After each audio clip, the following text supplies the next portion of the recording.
साल 1951 देश आजाद हो चुका था। भारत में संविधान लागू हुए करीब 1.5 साल बीत चुके थे। देश के नागरिकों को सरकारी फैसलों पर सवाल उठाने का अधिकार था। इसके खिलाफ कोर्ट में अपील करने का अधिकार भी था और इन अधिकारों ने आजाद देश के प्रधानमंत्री जवाहरलाल नेहरू और उनकी सरकार को परेशान कर दिया, क्योंकि संविधान लागू होने के 14 महीने के भीतर ही कोर्ट ने कई ऐसे फैसले सुनाए जो सरकारी आदेशों के खिलाफ थे। अंततः 12 मई 1951 को नेहरू पहला संविधान संशोधन विधेयक लेकर आए और यहीं से शुरू हुई एक अंतहीन बहस जो अब तक चली आ रही है कि सुप्रीम कौन है, संसद या न्यायालय। संविधान लागू हुए 75 साल बीत चुके हैं और इसी के उपलक्ष्य में आयोजित एक कार्यक्रम में एक बार फिर से उपराष्ट्रपति जगदीप धनखड़ ने दावा किया है कि संसद सुप्रीम है। लेकिन कैसे? क्या संविधान में ऐसा कोई प्रावधान है? संविधान सुप्रीम कोर्ट और संसद की शक्तियों को कैसे चेक बैलेंस करता है? इस पर विस्तार से बात करेंगे। साथ ही दिल्ली हाईकोर्ट से रामदेव को मिली फटकार और नेशनल हेराल्ड मामले को लेकर भाजपा कांग्रेस के बीच मची खींचतान के बारे में भी आपको बताएंगे खबरगांव समाचार के इस एपिसोड में।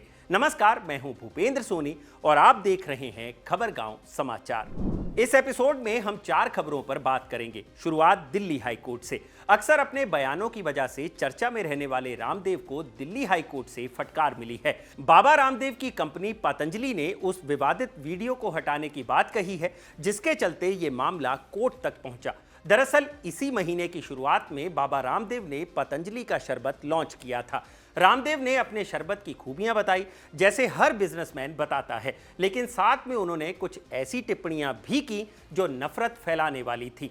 रामदेव ने कहा, शरबत के नाम पर एक कंपनी है जो शरबत तो बनाती है, लेकिन शरबत के पैसे से मदरसे और मस्जिदें बनवाती हैं। ये उनका मजहब है, लेकिन अगर आप ये शरबत पिएंगे तो गुरुकुल और पतंजलि विश्वविद्यालय बनेंगे।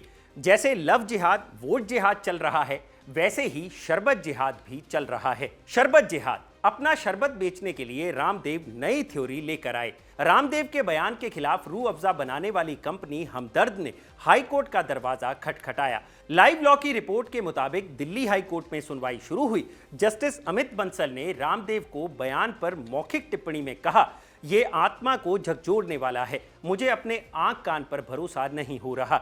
हमदर्द की तरफ से सीनियर एडवोकेट मुकुल रोहतगी ने कहा कि ये केवल एक प्रोडक्ट के अपमान का मामला नहीं है, बल्कि सांप्रदायिक ध्रुवीकरण का मामला है। इसमें धर्म के आधार पर हमला बोला गया है और इसे शरबत जिहाद नाम दिया गया है। रोहतगी ने रामदेव के बयान को नफरती भाषण के समान बताया।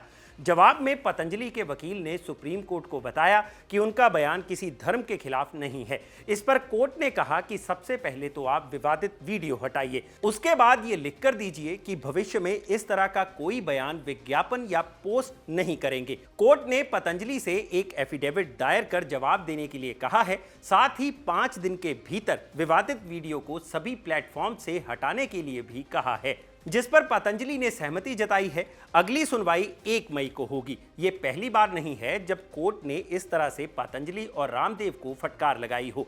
इससे पहले एलोपैथी डॉक्टर्स पर उनकी टिप्पणी को लेकर कोर्ट ने न केवल उन्हें फटकार लगाई थी, बल्कि सार्वजनिक माफी भी मंगवाई थी। अगली खबर में बात नेशनल हेराल्ड की। ईडी ने नेशनल हेराल्ड केस में चार्जशीट दायर कर दी है। इसके विरोध में कांग्रेस ने आज देशव्यापी प्रदर्शन किया।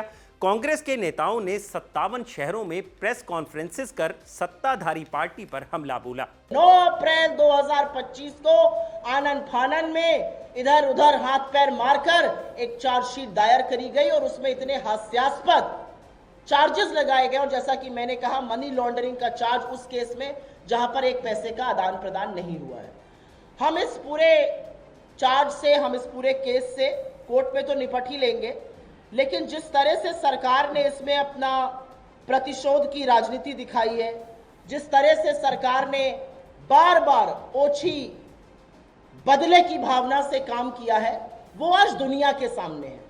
आप जी हजूर सत्ता में बैठे हैं, 365वें दिन आप इसलिए चार्जशीट दायर करते हैं क्योंकि आपके पास न तथ्य है, न साक्ष्य है, न सबूत है। वहीं दूसरी तरफ भाजपा सांसद बांसुरी स्वराज ने अनोखे अंदाज में नेशनल हेराल्ड को लेकर कांग्रेस पार्टी पर निशाना साधा। बांसुरी एक बैग लेकर संसद आई थी जिस पर लिखा था नेशनल हेराल्ड की लूट। दरअसल संसद के शीतकालीन सत्र के दौरान कांग्रेस सांसद प्रियंका गांधी एक बैग लेकर आई थी जिस पर लिखा था मोदी अडानी भाई भाई। इसके अलावा फिलिस्तीन के समर्थन में और बांग्लादेश में अल्पसंख्यकों के खिलाफ हुए अत्याचार के विरोध में भी प्रियंका बैग लेकर आई थी जिस पर नारे लिखे हुए थे। अब बांसुरी स्वराज भी बैग लेकर आई हैं जिसके जरिए उन्होंने कांग्रेस पार्टी पर निशाना साधा। सुनिए बांसुरी ने क्या कहा। जी, इसे कहते एक तो चोरी और फिर सीना जोड़ी। मैं पूछना चाहती हूँ कि ये जो इतना गंभीर आरोप लगा है जो चार्जशीट से उभर कर आया है कि पॉलिटिकल फंडिंग कांग्रेस पार्टी ने उसका दुरुपयोग कर कर ये लोन दिया, 2000 करोड़ रुपए की सार्वजनिक संपत्ति हड़प ली गई मात्र 50 लाख रुपए में। इसकी जवाबदेही बनती है कांग्रेस पार्टी के शीर्ष नेतृत्व की। यंग इंडिया लिमिटेड जो है आज के दिन उसकी 76% ओनरशिप गांधी परिवार की है। अगर आप एजेएल को देखें तो 600 करोड़ से ज़्यादा अवैध संपत्ति उसके नीचे है, 90 करोड़ से ज़्यादा इलीगल संपत्ति यंग इंडिया लिमिटेड के पास है। इस सब में भाजपा का क्या लेना देना? ये इस देश की जनता का पैसा है, ये इस देश की सार्वजनिक संपत्ति है जो निजी जागीर की तरह हड़प ली गई है। बढ़ते हैं अगली खबर की तरफ। आज दिल्ली के तालकटोरा स्टेडियम में all India Muslim personal law board के नेतृत्व में वक्फ संशोधन कानून के खिलाफ प्रदर्शन हुए। इस प्रदर्शन में कई सारे मुस्लिम संगठनों ने हिस्सा लिया। एआईएमआईएम प्रमुख और हैदराबाद से सांसद असदुद्दीन ओवैसी ने प्रदर्शन को संबोधित करते हुए सऊदी अरब के दौरे पर गए प्रधानमंत्री नरेंद्र मोदी पर हमला बोला।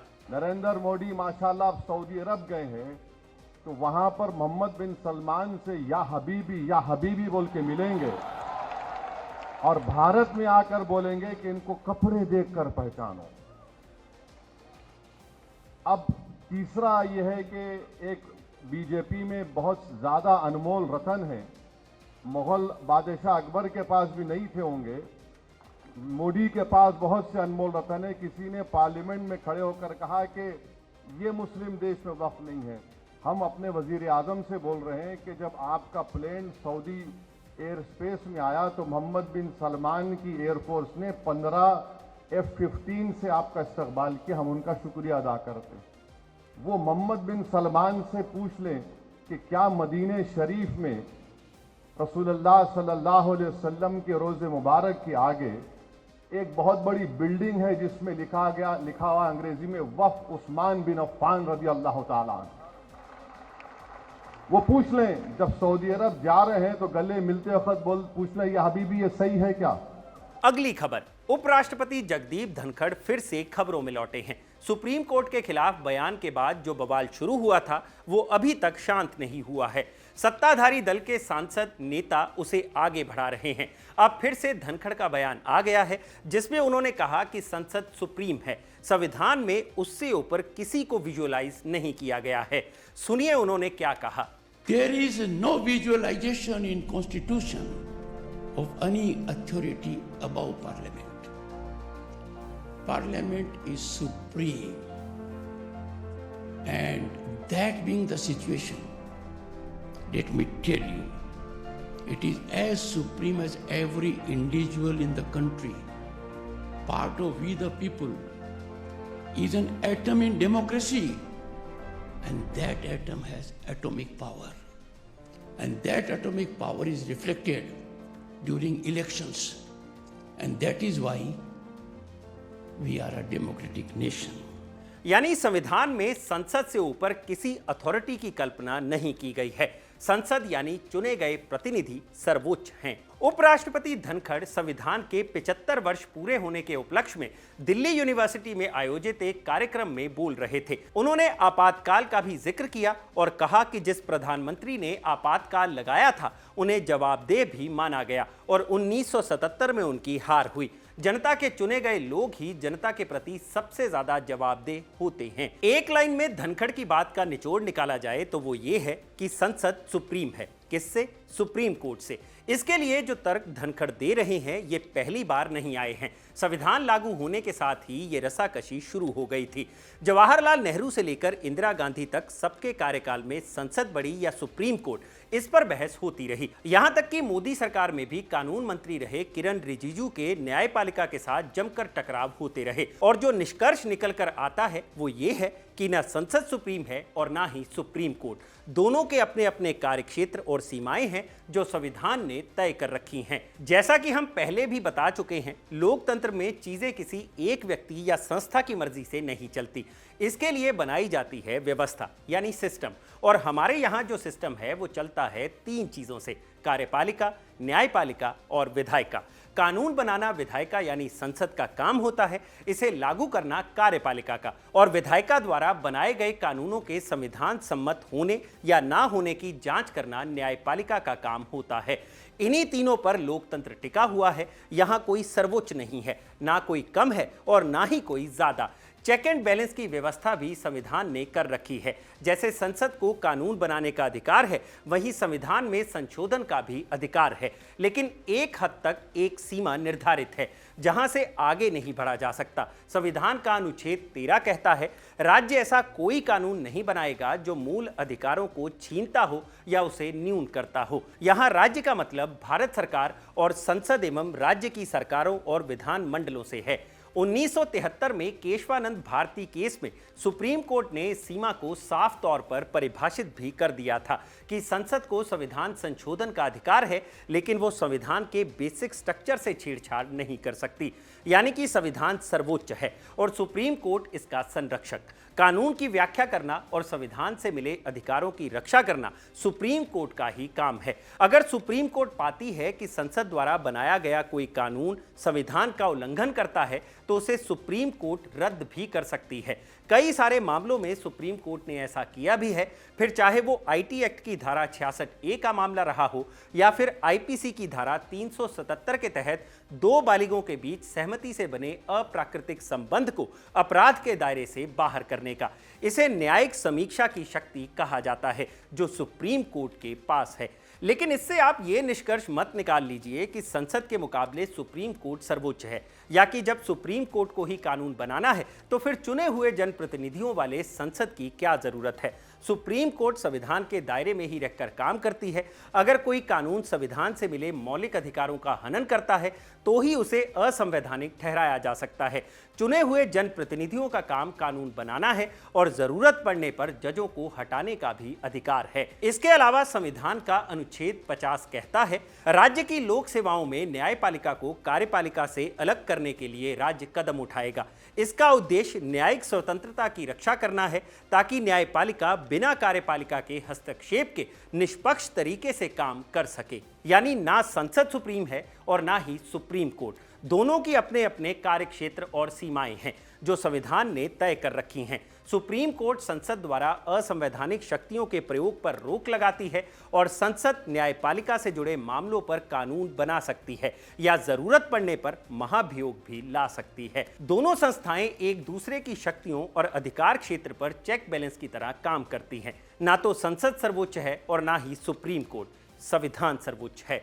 सिस्टम चलता रहे इसके लिए जरूरी है कि दोनों संस्थाएं संविधान के दायरे में रहते हुए एक दूसरे का सम्मान करते हुए आगे बढ़ें। तो ये था आज का खबरगांव समाचार। अगर आपको ये खबरें पसंद आई हो तो इसे लाइक और शेयर जरूर करें। खबरगांव समाचार को लिखा था हमारे साथी गौरव श्यामा पांडे ने और इसे कैमरा के पीछे रिकॉर्ड किया है मेरे साथी अभिषेक कुमार और सर्वेश ने। आप देख रहे हैं खबरगांव। शुक्रिया।